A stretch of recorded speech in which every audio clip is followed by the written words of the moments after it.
All right, domestic politics. Ted Cruz closed the gap in a virtual tie now in Iowa with Donald Trump.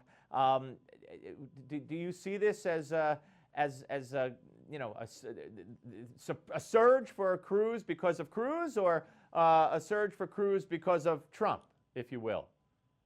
And because I think maybe Carson a little weakened, I think Cruz has had a very careful, steady strategy of trying to emerge as the conservative alternative, certainly to the establishment candidates, to Bush and Rubio and those folks, but also to Trump, who isn't acceptable to a lot of conservatives, even though he's tapped into a certain kind of, anti-elitist spirit.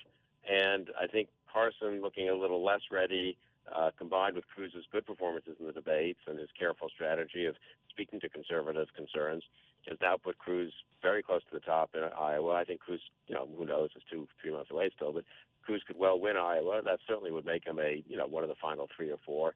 Just looks more and more like we're going to get who knows? These things can change so quickly, as we know. But if you had to look now, you got to say it looks like a Trump, Cruz, Rubio, and maybe Carson final 3 or final 4. I think Carson is at most risk because his virtues, which are considerable as a personal matter, probably aren't really what people might be looking for as a kind of war leader and someone who can deal with this chaos around the world. Trump's a tough guy. Rubio knows foreign policy. Cruz knows foreign policy as well. You can sort of see how those 3 would emerge. So that would be a very unpredictable race, I think, among those 3.